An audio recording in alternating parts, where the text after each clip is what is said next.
Bom dia, queridos! Mensagem do professor Vicente. Efésios capítulo 6, verso 4. E vós, pais, não provoqueis vossos filhos à ira, mas criai-vos na disciplina e na admoestação do Senhor. Louvado seja Deus! Estamos estudando Educação e Redenção.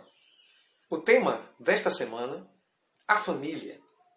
Hoje, quarta-feira, a função dos pais. Bem querido, bem querida, você sabe que pode participar conosco? Portanto, faça seu comentário, faça perguntas, dê like para entender que você está gostando da mensagem. Compartilhe este material com outros, inscreva-se no canal. Estou esperando você se inscrever no canal. Toque o sininho para receber as notificações.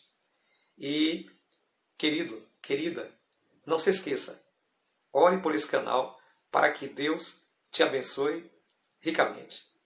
Bem querido, bem querida, estamos em uma temática da semana muito importante, falando sobre família e falando em especial educação no lar. Hoje temos a questão da função ou papéis que os pais desempenham em casa. Primeiro precisamos pensar, ver, perceber que a sociedade contemporânea, a sociedade do século XXI, ela tem dificuldade com algumas questões da família, porque não é uma sociedade com a família nuclear. Pai, mãe e filhos. E essa sociedade, em grande maioria, ela não é assim com a família nuclear, porque anteriormente não seguiram os princípios estabelecidos por Deus. Eu me refiro na organização da família. Essa é uma das razões. Outra razão é que, por um acidente, por um problema do próprio curso da vida, essa família se desorganizou. Outra razão para a família não ser uma família nuclear é que as pessoas resolvem fazer escolhas diferentes. Então, às vezes, uma pessoa solteira ou solteira adota um menino, uma menina, e isso acontece. Então, hoje existem vários tipos de família que não são exatamente a família nuclear. Mas a família nuclear é a família ideal de Deus. É aquela família lá do Éden, quando Deus nos diz: deixará seu pai e a sua mãe e se unirá à sua esposa, e os dois formam uma família. Bem, essa família nuclear, ela obedece os critérios da educação divina. Deus foi quem fez o primeiro casamento. Deus foi quem inventou o casamento e foi Ele que deu a função, a responsabilidade de ser marido, mulher, de ser pai, de ser mãe, de ser filho. Então é Ele quem entende realmente como deve funcionar essa engrenagem. Por isso existem muitos conselhos bíblicos. O apóstolo Paulo dá alguns na carta de Efésios, capítulo 5, do versículo 22 ao 26. Na carta de Coríntios, primeira carta, capítulo 11, verso 3. Na segunda carta de Coríntios, capítulo 6, verso 13 e 14. Romanos 13 e 14. Também nós encontramos ali em 2 de Pedro, capítulo 1, verso 3 a 7. E em Filipenses 4, 8. Aí, nesses versos, existem alguns conselhos importantes sobre a estrutura da família, sobre a questão da vida devocional do pai, da mãe, da ligação que eles precisam ter com Deus, do amor espiritual, dos bons frutos que precisa estar no coração de cada um, da alegria, da paz, da tranquilidade, da mansidão. Um lar precisa ser feito com essa estrutura. E quando não é feito com essa estrutura, realmente atravessa momentos difíceis, até que se chegue ao amadurecimento.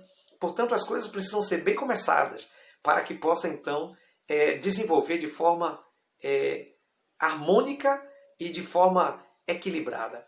Bem querido, bem querida, quero dividir com vocês os conselhos do fundamento da educação cristã no capítulo 19, capítulo 20, sobre as funções de pai e as funções de mãe. Bem querido, bem querida, dentro do que dizemos a família nuclear, que é o ideal de Deus, mas isso pode ser também adaptado a qualquer outra família que não seja nuclear. Deus, ele coloca o pai como o principal responsável. O pai, ele é apresentado como o principal líder administrador. Tá? E ele assume o papel de legislador, assume o papel de sacerdote. Legislador é porque do pai vem então as leis. Olha, as coisas devem ser postas dessa forma. O pai precisa ter uma linguagem clara com os filhos. Os filhos precisam sentir a autoridade, não o autoritarismo. Eles precisam sentir a autoridade do pai. Porque é a primeira autoridade que eles precisam respeitar, o pai e a mãe. A partir daí eles vão respeitar todas as outras autoridades. Quando eles não respeitam a autoridade do pai e da mãe, não respeitarão mais autoridade nenhuma. Então o pai é o legislador, é o administrador da família. Bem, o pai também é o sacerdote, precisa ser um homem de oração, precisa ser um homem que tenha um encontro com Deus e com a família, para que traga uma harmonia, para que a família então possa conhecer a Deus e ter o equilíbrio. Bem querido, bem querida, a mãe. A mãe, nada diferente do pai, está em igualdade com o pai, seguindo o objetivo original de Deus, de que ela fosse uma companheira, o objetivo do Gênesis. Ela não é menor que o pai. Ela não geralmente, as pessoas precisam entender isso de forma muito clara. Quando a Bíblia diz que o homem é a cabeça, está se falando aí no sentido de organização. Você está dentro de um veículo, está dirigindo um carro, e alguém fica no volante, né?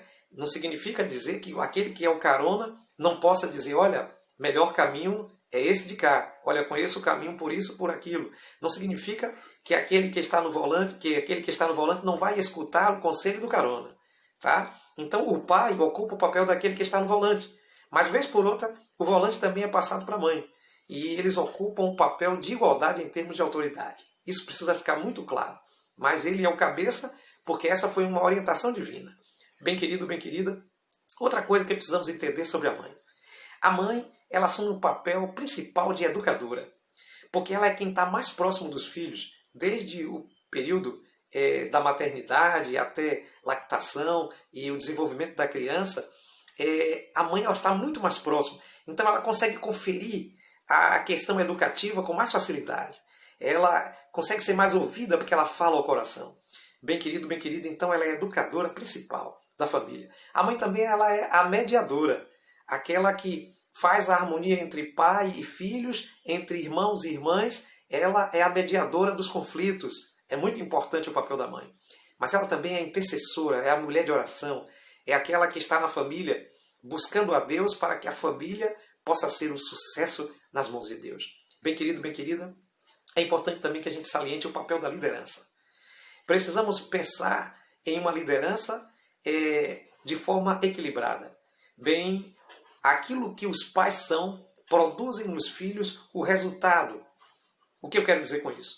Pais autoritários, eles produzem filhos rebeldes, porque eles vão ouvir os pais até determinada idade, mas depois então eles vão querer combater aquilo que eles não aceitavam, porque aquilo foi dado para eles de forma impositiva. Então, não é importante ser pai autoritário. Bem querido, bem querida, mas também o pai e a mãe, eles não podem ser extremamente liberais. Porque pais extremamente liberais, eles produzem filhos que terão grande dificuldade em respeitar a autoridade, em ter limites. Os filhos perdem o limite completamente.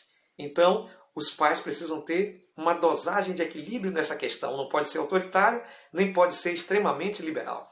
Os pais, eles precisam estar no centro, sabendo que tem um papel de responsabilidade, mas não podem abusar. O verso de hoje nos chama a atenção para que os pais não provoquem a ira dos filhos. O mandamento diz que os filhos devem honrar os pais, devem obedecer os pais. Mas os pais não podem se aproveitar disso porque são pais para então impor as coisas de forma abusiva, que se tornem então autoritários, que se tornem pais insuportáveis para os filhos. Isso é uma grande perda para o lar. Bem querido, bem querida, eles precisam estar em harmonia. Os pais precisam ter o papel de transmitir a mensagem para os filhos, para que os filhos se solidifiquem. É no culto doméstico, o momento em que o pai conta uma história, o momento em que o pai traz uma comparação com aquilo que está na Bíblia com o que está na realidade ao seu redor, para que os filhos então possam aprender, possam então ter um ensino com significado. A Bíblia passa a ser então o ponto importante, o culto passa a ser desejado, porque é o momento que a família se reúne para então ali receber o alimento espiritual. Bem querido, bem querida, Deus chama a atenção sobre isso. lá em Deuteronômio capítulo 6. E a gente vai estar estudando sobre isso. E essa história precisa ser repetida